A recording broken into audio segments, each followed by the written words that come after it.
ప్రేమల తండ్రి, పరిశుద్ధుడైన మా దేవ, యేసు ప్రభువు నామమున మీకు కృతజ్ఞతలు చెల్లిస్తా ఉన్నాం.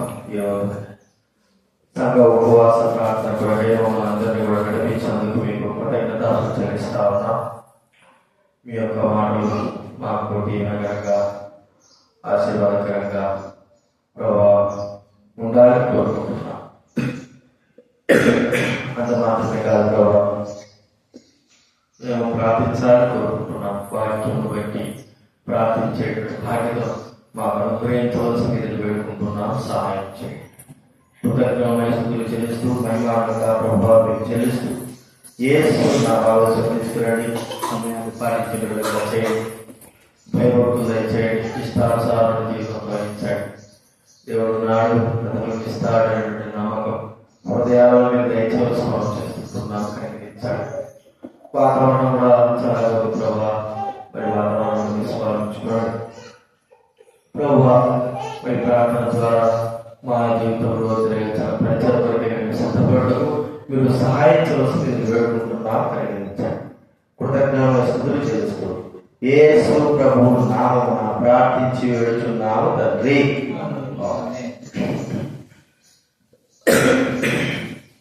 ఫిబ్రవరి రాసిన పత్రికలు మనం చదువుకుందాం. సంఘ ఉపవాస ప్రార్థన కొరకై 10వ అధ్యాయము 23వ వచనం.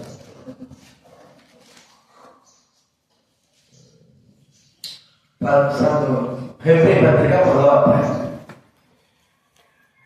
23వ వచనం మనమందరం కూడా కలిసి చదువుకుందాం. ఫిబ్రవరి పత్రిక 10వ అధ్యాయము 23వ వచనము చదువుకుందాం. వాగ్దానము చేసిన వాడు నమ్మదగిన వాడు కనుక మన నిరీక్షణ విషయమై మనము ఒప్పుకునేది నిశ్చలముగా చేపట్టుదము. మరోసారి జరుగుతుందా? వాగ్దానము చేసిన వాడు నమ్మదగిన వాడు కనుక మన నిరీక్షణ విషయమై మనము ఒప్పుకుంటున్న దాన్ని నిశ్చలముగా పట్టుకుంటాం. వాగ్దానం చేసిన ప్రార్థనలో ప్రవేశింపకముందు దేవుడి యొక్క వాగ్దానాలను దేవుడు మనకు అనుగ్రహించాడు. గత సంవత్సరంలో మనం వాగ్దానాలు తీసుకున్నాము. ఆ వాగ్దానాల విషయమై మన యొక్క నడవడిక, ప్రవర్తన, మన యొక్క జీవితం ఎలాగా ఉంది, దాన్ని బట్టి ఇలా మనము పరీక్షించుకొని మన జీవితాన్ని ప్రభువుకు అర్పించుకొని దేవుడి వాగ్దానాలు గొప్పవని రుజువుపరిచి మనము దేవుడు మనకిచ్చిన వాగ్దానాలు పొంది అనేకమైన ఆశీర్వాదాలు కూడా పొందడానికి మనం ప్రార్థనలో ప్రవేశించే బాధ్యత దేవుడు అనుగ్రహించాడు. ఇక్కడ మన దేవుడు చెప్తున్నాడు, వాగ్దానం చేసిన వాడు నమ్మదగిన వాడు. అందులో ఉంది నమ్మదగిన దేవుడు, నమ్మకదగిన దేవుడు. మనుషులైనా నమ్మకూడదు కదా, మనుషులైనా చూడండి. కీర్తన కదా 116వ కీర్తన,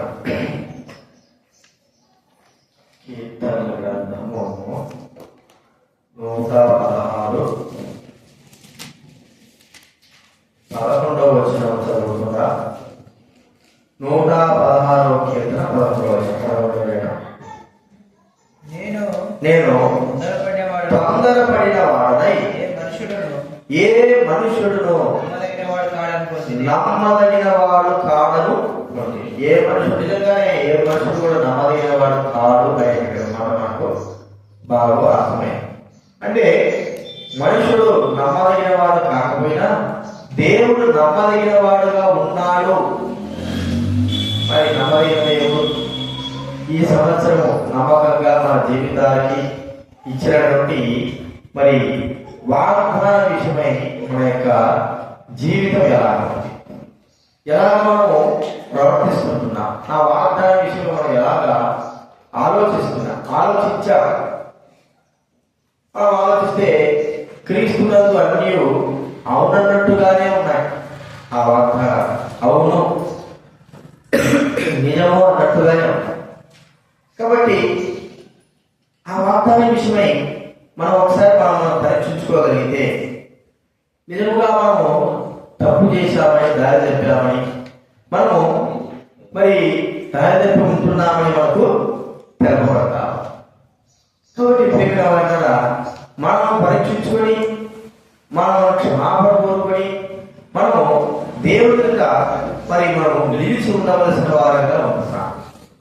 ఇప్పుడు మనము నమ్మదగిన వాడు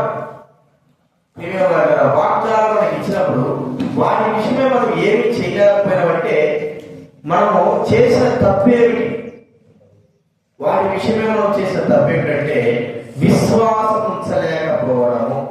విశ్వాసము చూడండి, రోమా రాసిన పత్రిక 4వ అధ్యాయం, రోమీయులకు రాసిన పత్రిక 4వ అధ్యాయం 19వ వచనం నేను చదువుతానండి. 4వ అధ్యాయం 19-20 వచనం చదువుతానండి. బైబిల్ నుంచి 136వ పేజీ, రోమా రాసిన పత్రిక 4వ అధ్యాయం 19వ వచనం 20వ వచనం. మరియు అతడు విశ్వాసమునందు బలహీనుడు కాక రమాని 100 ఏళ్ల వయసు గల వాడై ఉండి అప్పటికి తన శరీరం మృతతరమైనట్టును చాలా గర్భము మృతతరమైనట్టును ఆలోచించను గాని అవిశ్వాసం వలన దేవుడు వాగ్దానం గురించి సందేహింపక. ఇక్కడ అబ్రహాముకు దేవుడు వాగ్దానం చేశాడు. అబ్రహాము దేవుడు వాగ్దానం చేసి చెబుతున్నాడు, నేను నీకు కుమారుడు ఇస్తానన్నప్పుడు ఆయన ఏం చేశాడు మనం బాగా తెలుసు. మరి తన వయసుతో కూడా 100 సంవత్సరాలకు వచ్చింది. ఎప్పుడో 75 సంవత్సరాల తాను చేసినటువంటి వాగ్దానం 100 సంవత్సరాలు వచ్చినప్పుడు కూడా నమ్ముతూనే ఉన్నాడు. ఇక నమ్మడానికి వీలు లేకుండా అయిపోయింది, అనగా విశ్వాసం ఉంచలేకుండా అయిపోయింది. ఇక్కడ క్రియారూపకంగా కనబడతా ఉంది. తాను 100 సంవత్సరాలు వచ్చినాడు, ఇక తన శరీరము మృతతుల్యమైపోయింది.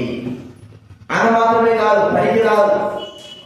అంత మాత్రమే కాదు, చాలా గర్భం 90 సంవత్సరాలు వచ్చింది.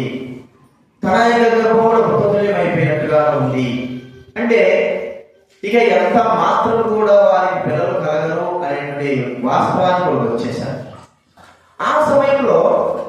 ఆ సమయానికి కూడా ఇది వరకు దేవుని యందు విశ్వాసం ఉంచిన అబ్రహాము ఆ సమయంలో కూడా తాము చూసుకుని కూడా ఇక అసాధ్యమని తమకు తెలియవచ్చినప్పటికీ కూడా దేవుని యందు విశ్వాసం మాత్రం తాను విడిచిపెట్టలేదు.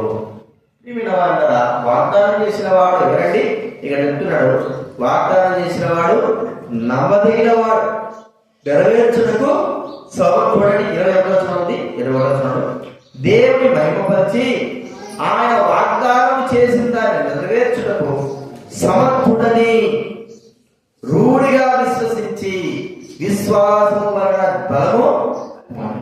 చూడండి, విశ్వాసంగా రూఢిగా అంటే వాగ్దానం చేసిన దాన్ని నెరవేర్చుటకు ఏమేమి ఉన్నాడు? ఆయన సమర్థత కలిగిన వాడు, విశ్వాసం.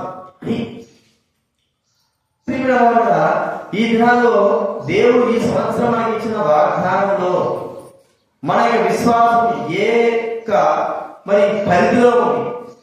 అసలుకే విశ్వాసం లేకుండా ఉన్నామా? ఆ వాగ్దాన విషయమై విశ్వాసం లేని వారుగా అవిశ్వాసంగా ఉన్నామా? దేవుడైతే అన్ని అవును అని మనకు ఇచ్చినప్పుడు వాటి ఎందుకు మనం నమ్మిక ఉంచలేకపోవడము, విశ్వాసం ఉంచలేకపోవడము దురదృష్టకరం. విశ్వాసం మరి లేకపోవడం ఉండడమే అది పాపమని బైబిల్ చూడండి. రోమా రాసిన పత్రిక 14వ అధ్యాయం, రోమిలకు రాసిన పత్రిక 14వ అధ్యాయం 23వ వచనం దయచేసి చదవండి. నేను చూద్దామండి. రోమా రాసిన పత్రిక 14వ అధ్యాయం 23వ వచనం, అనుమానించువాడు తిని ఎడల విశ్వాసం లేకుండా తిను కనుక దోషుడి తీర్పు నందును. విశ్వాసం మూలము కానిది ఏదో అది పాపము. విశ్వాసం మూలంగా కానిది ఏదో. అబ్రహాము దేవుడు వాగ్దానం విషయమై విశ్వాసము మూలం అంటే అవిశ్వాసం యొక్క హృదయం కలిగిన వాడుగా లేడు, విశ్వాసం యొక్క హృదయం కలిగిన వాడుగా, విశ్వాసం యొక్క జీవితం కలిగిన వాడుగా మనం చూస్తా ఉంటున్నాం. ఎక్కడ ఏమన్నది? దేవుడు ఎందుకు వచ్చేవాడు, తన ఎందుకు వచ్చేవాడు, ఆయన ఉన్నాడని, తన ఎందుకు వారి ఫలం దయచేవాడని నమ్మాలి కదా. దూరం వచ్చి ప్రార్థన చేస్తూ విశ్వాసమే లేకపోతే అంతా కూడా వ్యర్థము. విశ్వాసమే లేకపోతే వేస్ట్. ప్రార్థన చేసి కూడా చూడండి, విశ్వసించలేకపోవడం. బైబిల్లో చదివించిన మాట ఉంది. సంఖ్యాకాలంలో చూస్తే ఇశ్రాయేలు ఐగుప్తు దేశంలో నుంచి వచ్చారు. వారికి దేవుడు వాగ్దానం చేసిన భూమిని ఇస్తారని చెప్పాడు. అయితే వారు విశ్వాసం ఉంచక తిరుగుబాటు చేసుకొచ్చారు. చూడండి, మొదటి కొరింథీయులకు రాసిన పత్రిక 10వ అధ్యాయం మనకి ఇక్కడ కొన్ని మాటలు మనకు అదేనా మొదటి కొరింథీయులకు రాసిన పత్రిక 10వ అధ్యాయంలో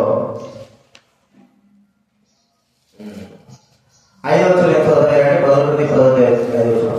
అయితే వారిలో ఎక్కువ మంది దేవుడికి ఇష్టలుగా ఉండకపోయింది కనుక అరణ్యంలో సంహరింపబడి. ఇంకా ఏముంటుంది? మీరు సరుకుకోబడి కొంతసరి సంహారము చేత నశించేది. నమ్మదగినటువంటి దేవుని విశ్వాసించలేకపోయిన ఇశ్రాయేలు వారి కల్లారా చూసినటువంటి మరి విశ్వాసం అంటే ఏమిటి? చూడలేనిది పొంది ఉన్నాము అనడానికే విశ్వాసం. అయితే ఇశ్రాయేలు చూచి కూడా, ఆయన గొప్ప కార్యములు చూచి కూడా, ఆయన మహత్కార్యములు చూచి కూడా, ఆయన ఘనకార్యములు చూచి కూడా ఏమైపోతుందంటే వారి విశ్వాసము ఉంచలేకపోయినారు. అందుకే వారు ఏమైపోయారంటే ఆ అరణ్యంలో రాలిపోయినారు. ప్రియమైన వాళ్ళ విశ్వాసం మూలం కానిది, అవిశ్వాస జీవితమే పాపము. ఇది నా దేవుని వాగ్దాన విషయమే. మన యొక్క విశ్వాసం ఎంత పరిమాణంలో పెరిగింది, ఎంత పరిమాణంలో ఉంది, ఎంత పరిమాణంగా ఆ విశ్వాసం ఫలిస్తూ ఉంది. మనం అనుకుంటాము ఏముంది అనుకుంటాం, కానీ ఆ చిన్న విశ్వాసమే ఎంతో గొప్ప.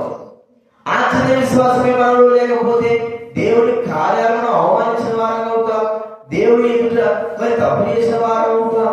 దేవుడు ఇవన్నీ చేయగలని తెలిసి కూడా మనం విశ్వాసం ఉంచకపోతే అవిశ్వాసపు జీవితం కలిగిన వారంగా మనము ఉంటాం. కాబట్టి మనం గుర్తిస్తుంటున్నాం, విశ్వాసం లేకపోవడం అనేది మనం చూస్తున్నాం. అబ్రహాము జీవితంలో, శారా జీవితంలో వారు మరి చెప్పబడిన మాట, వారు మరి ఏమీ లేని సమయంలో కూడా విశ్వాసం వచ్చిన, అంటే అన్ని కూడా శిథిలమైపోయి మరి చెడిపోయినటువంటి స్థితి కలిగిన వారు ఉన్నప్పుడు కూడా వారికి దేవుడు ఇస్తాడు, దేవుడు కుమారుడు ఇస్తాడంటే దృఢనమ్మిక కలిగిన వారుగా చూస్తా అనుకున్నా. ఇది నా విశ్వాసం మూలం కాదు, పాపం. రెండోది మనం చూస్తా ఉంటే అంటే దేవుడి వాగ్దానాల విషయమై మనం చేసిన తప్పులేంటి, మనం చేసిన అపరాధాలు ఏంటి, మనము ప్రభు ఎంతో వరకు ఆ యొక్క వాగ్దానం మనకు అనుగ్రహిస్తే మనం ఎలాంటి వైఖరి కలిగి ఉంటున్న వాగ్దాన విషయమే అని మనం చూస్తున్నాము. అందులో మొట్టమొదటి విశ్వాసం లేకపోవడం, రెండోదిగా నమ్మకం లేకపోవడం. చూడండి, ఇవన్నీ బయలుపడతారు. కానీ అపోస్తలుల లూకాసు వార్త 1వ అధ్యాయం 20వ వచనం నేను చదువుతాను. కానీ లూకాసు వార్త 1వ అధ్యాయం 20వ వచనం నేను చదువుతానండి. నీవు వాటిని నమ్మలేదు. అదే 19వ వచనంలో, దూత నేను దేవుడి సముఖములో నుంచి గాబ్రియేలును నాతో మాట్లాడటమును ఈ స్వర్గవాణులు తిరుగుటమును పంపబడితిని, మరియు నా మాటలు వాటి కాలంలో నెరవేరు. నీవు వాటిని నమ్మలేదు కనుక ఈ సంగతులు జరుగు దినం వరకు నీవు మాట్లాడగా మౌనీయులతో చెప్పి నీవు వాటిని నమ్మలేదు. దేవుడు మనకి ఇచ్చిన వాగ్దానం నమ్మదగినవి, నమ్మకమైనటువంటి. అయితే ఆయన వాగ్దానం గురించి మనం చూస్తే నమ్మకమైనవి ఎన్నో మాటలు దేవుడు మనకు సెలవుస్తూ వచ్చాడు. నమ్మకమైన అంటారు వాగ్దానం. మరి కాబట్టి ఆ నమ్మకమైన వాగ్దానాల గురించి మనము ఒకసారి గుర్తించాలి. నమ్మకం అపనమ్మకం ఉంటే దేవుడు మహిమపరచబడు.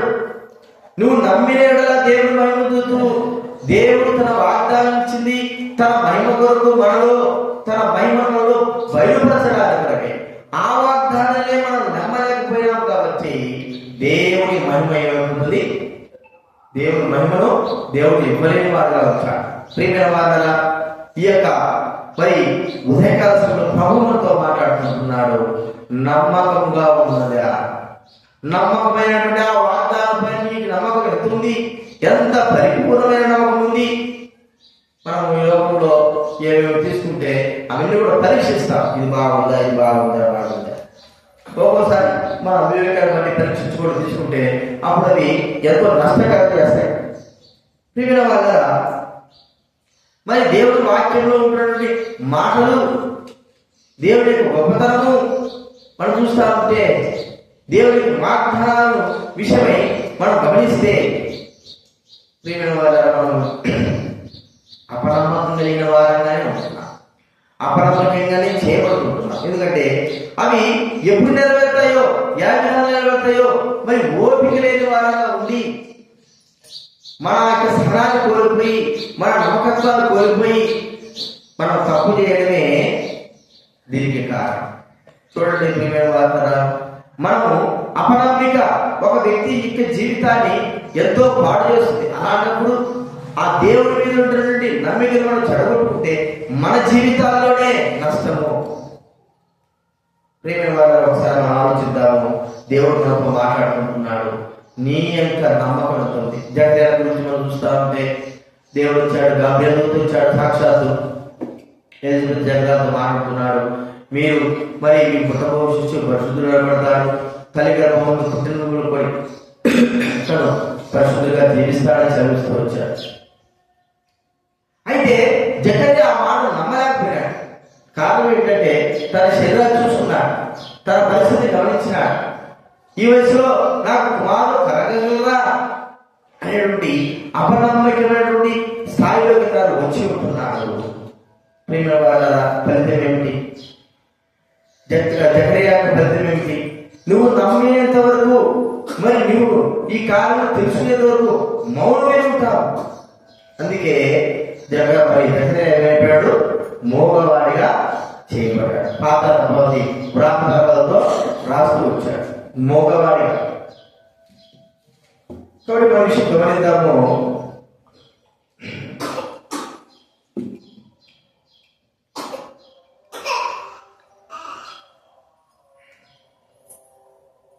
ఒక వ్యక్తి, దేవుని బిడ్డైన వ్యక్తి ఈ నమ్మకము లేకపోవడం, ఎన్నో వాక్యాలు చదివాడు, ఎన్నో గొప్ప గొప్ప కార్యాలు చదివాడు, ఎన్నో మహత్కార్యాలు చదివాడు.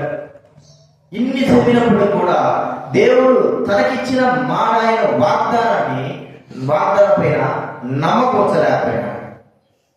ప్రియమైన వారు, అదే ఒక పాపము, అపనమ్మకమైన జీవితం పాపము.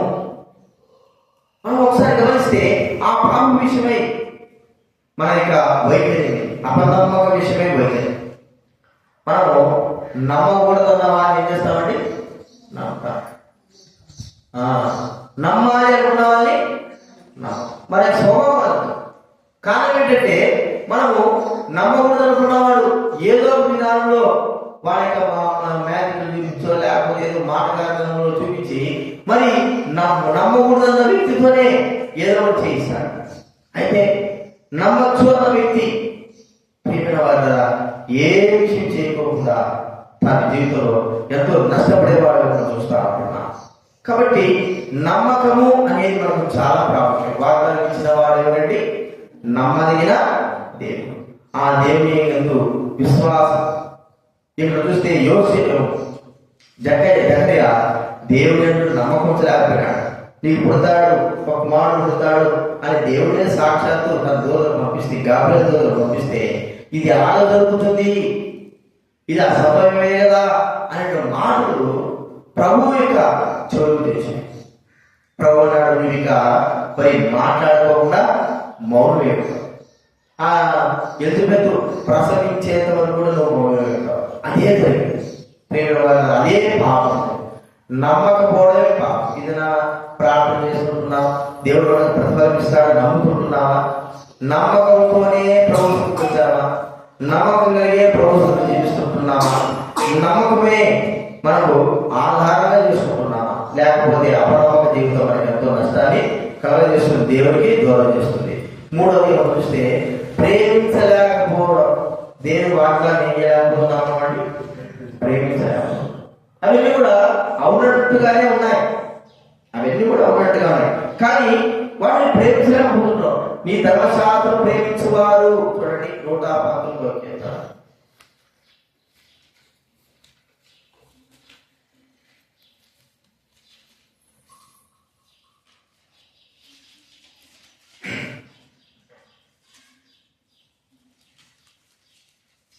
119 160 119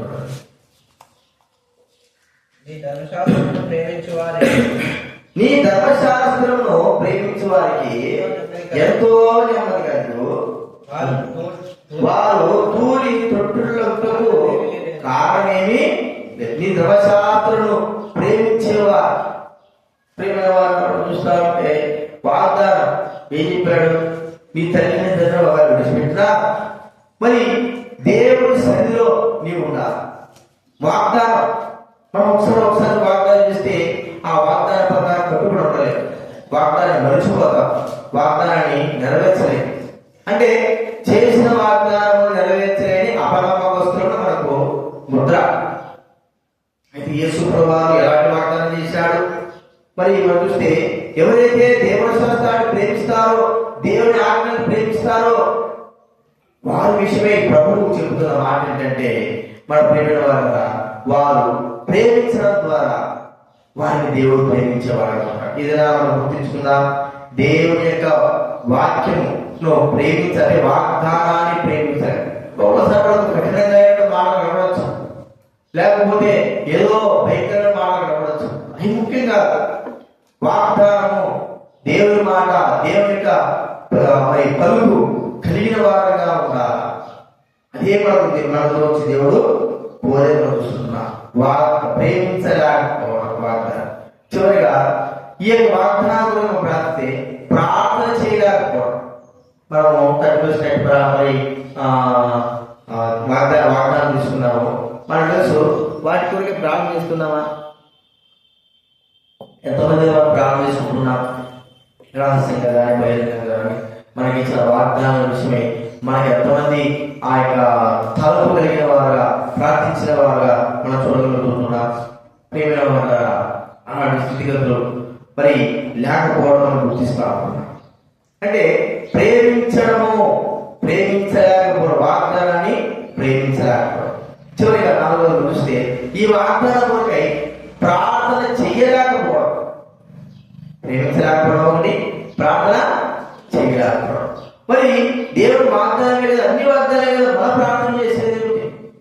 ప్రేమవారా, అన్ని వాగ్దానాలే కావచ్చు, కానీ దేవుడు తన పనిని తన బిడ్డ ద్వారా ధరించాలని కోరుకుంటున్నాడు. వాగ్దానము ఇచ్చిన దేవుడు నమ్మగిన వాడు. ఆయన ఒక్కసారి నాకు వాగ్దానం ఇస్తే దాన్ని నెరవేర్చేంత వరకు. చూడండి, బైబిల్లో మాట చూస్తే రూతు కదా చూడండి,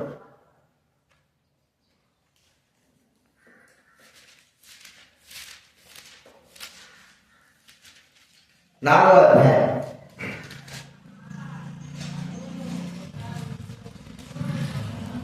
3వ అధ్యాయం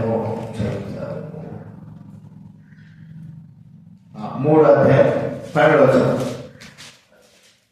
3వ అధ్యాయం రూతు గ్రంథం 3వ అధ్యాయం 12వ వచనం.